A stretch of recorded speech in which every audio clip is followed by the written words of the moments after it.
Seneng sih karena ini kan jarang ya kalau suasana pagi jalan pagi begini gitu. Biasanya kalau ketemu kan harus formal. Tapi kalau jalan pagi gini menyatu dan melihat langsung bagaimana beliau tuh berbaur tuh kayaknya keren banget ya. Mestinya presiden kita ke depan harus kayak gitu kan. Ya. Pasca cabut, Connie langsung bikin Nasdem senam jantung. Beri bocoran sosok presiden selanjutnya attitude-nya seperti Jokowi yang pasti bukan antitesisnya. Pak Presiden pokoknya semangat terus ya kan dan buatlah bangsa ini bangga menjadi negara poros maritim dunia yang Bapak janjiin dan kita pasti mendukung. Kira-kira gitu. Saya itu masih sangat yakin Anies ini sulit untuk maju sebagai capres. Ya. Benar. Karena buat Demokrat Anies nggak jadi capres nggak masalah, dia bisa ke Gerindra. PKS bisa ke Gerindra. Nah, Nasdem mungkin gabung juga ke Gerindra, tidak ke PDIP.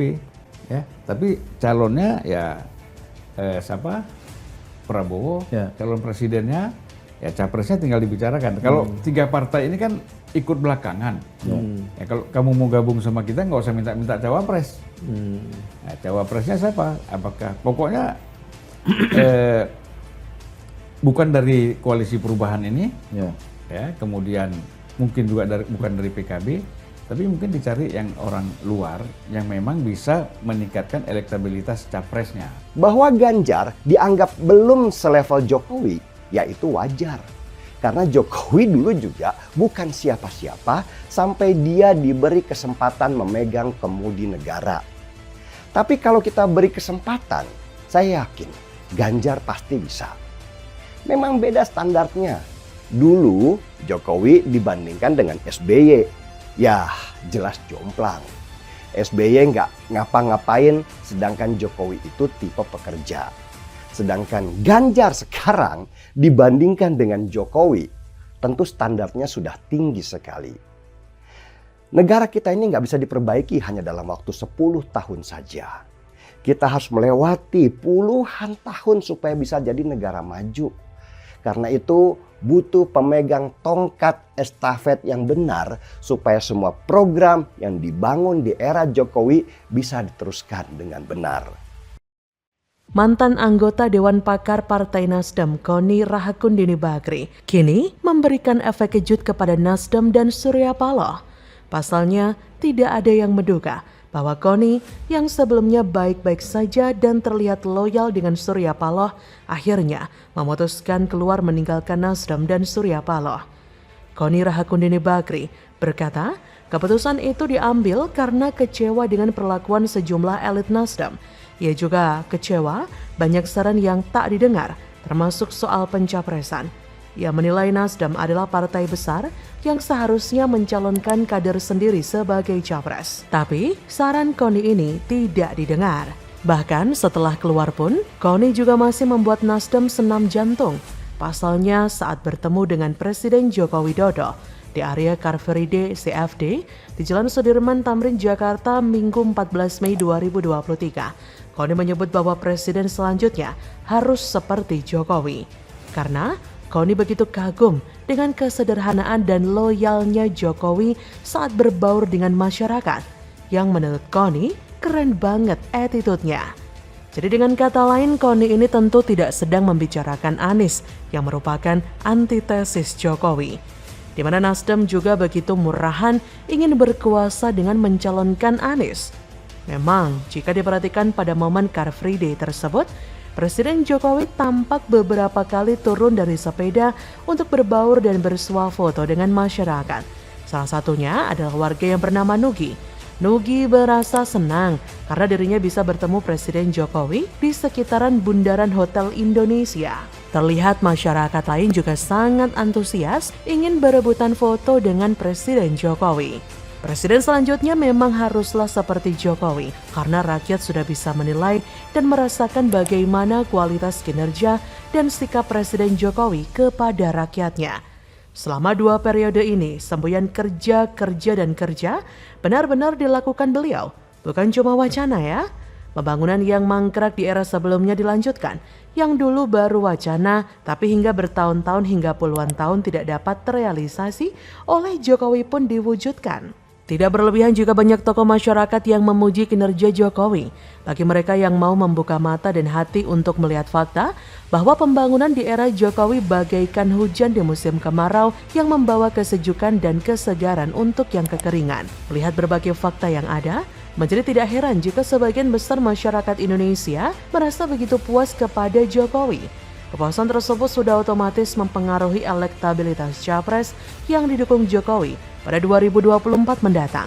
Dan menurut penulis, orang yang paling dekat atau cerminan dari Jokowi ya cuma Ganjar. Ada dua aspek yang penulis lihat saat menjatuhkan pilihan pada Ganjar. Pertama perihal latar belakang dan kedua adalah rekam jejaknya. Sifat merakyat dan luas berinteraksi dengan rakyat menjadi daya pikat tersendiri untuk menciptakan keharmonisan dalam kehidupan berbangsa dan bernegara. Hal ini tentu tidak ada pada diri Anies, yang mana merupakan antitesa Jokowi.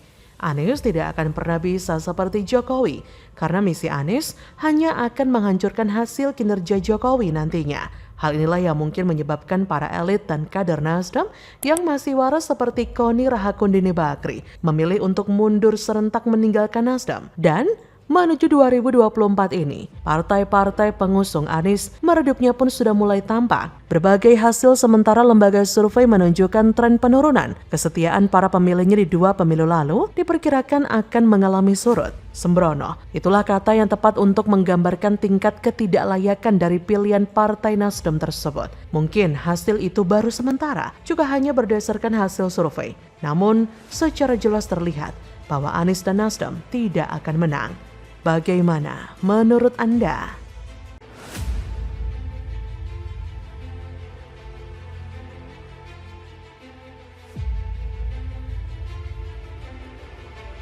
Pertanyaan survei itu, dan saya ingat Pilkada Jakarta kami tidak pernah nomor 1.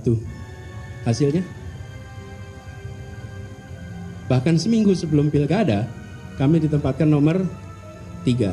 Kami sudah terbiasa ditempatkan nomor 3 dan kami tetap optimis untuk bisa memenangkan dalam sebuah kompetisi.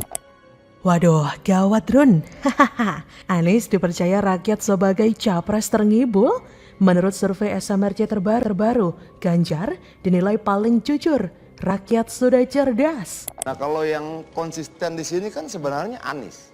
Konsisten di urutan survei ketiga, terus nggak naik-naik gitu loh.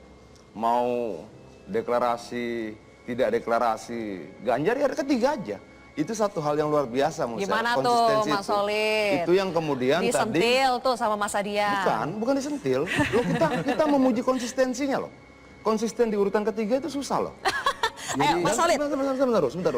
Dan tadi ini sarkastik tidak sih konsisten di urutan ketiga? Dan tadi itu foto Anies merenung sambil baca buku. Coba Gitu. ditanggapi dulu Artinya Mas dia Solid. menyiapkan Mas Solid jalan tanggapi keluar. dulu. Baca buku aja lah gitu. Survei nasional terbaru SMRC tanggal 30 April 7 Mei menunjukkan Ganjar Pranowo terus melesat dengan meraih dukungan 39,2%. Sedangkan Prabowo stagnan di angka 32,2%. Sedangkan Anies Baswedan terjun bebas di angka 19,7%. Kita ngomongin copras-capres ini kayaknya suasananya masih cair banget. Orang yang sudah punya tiket lengkap ya cuma Ganjar Pranowo. Kenapa? Karena PDI yang mencalonkan dia atau yang mengusung dia tiketnya cukup tanpa harus mengajak partai-partai lain untuk melakukan dukungan. PDI jumlah kursinya di DPR maupun jumlah suaranya sudah mencukupi untuk mengajukan capres sendiri, cawapres sendiri. Dilihat dalam survei Sifat Jujur, Ganjar menempati posisi teratas dengan torehan angka 38%, Prabowo 20%, tidak tahu atau tidak jawab 23%, dan Anies cuma 19%. Sedangkan sifat perhatian pada rakyat, Ganjar mendapatkan torehan angka 46%, Prabowo 19%, Anies 19%, dan tidak tahu atau tidak jawab 15%. Wajar dong jika hasil survei Anies ini rendah, karena Anies adalah capres yang dikenal suka ngibul. Karena Anies konon katanya adalah capres yang dikenal suka ngibul. Banyak banget loh kengibulan-kengibulan yang telah ia perbuat. Memang dia itu adalah sosok capres yang terbilang paling banyak diberitakan dan dibahas netizen di media sosial. Namun, pemberitaan dan pembahasan soal Anies justru kebanyakan mendapatkan sentimen yang negatif. Jadi sudah pernah ada penelitian soal sentimen negatif ini ya. Meskipun dalam hal sifat tegas, Prabowo menempati posisi teratas 55%, Ganjar 23%, tidak tahu atau tidak jawab 11%, dan Anies 10%. Sementara itu dalam sifat taat beragama dan pintar, Anies berada di atas Prabowo, meski tetap kalah dari Ganjar. Untuk sifat pintar, pria 54 tahun itu bahkan unggul tipis dari Prabowo. Untuk sifat taat beragama, Ganjar memperoleh torehan 33%, Anies 28%, tidak tahu atau tidak jawab 24%, dan Prabowo 15%. Dan untuk sifat pintar, Ganjar lagi-lagi menempati posisi teratas dengan nilai 34%, Anies 26%, Prabowo 24%, sedangkan tidak tahu atau tidak jawab 16%. Jadi jika melihat hasil survei di atas, dari manapun orang melihatnya, elektabilitas Ganjar masih di posisi terkuat. Sedangkan Anies, ia hampir tidak memiliki harapan sama sekali. Anies selalu memainkan citra dan kata-kata untuk menaikkan elektabilitasnya tanpa hasil nyata. Sangat kontras dengan Gubernur Ganjar ataupun gubernur lainnya yang kerja dan kerja sesuai dengan arahan dari Presiden Jokowi bahwa kerja keras akan menghasilkan manfaat yang nyata untuk rakyat. Tapi kalau ngibulnya yang keras, ya yang mendapat manfaat negatif ya dia sendiri. Jadi bagaimana menurut Anda?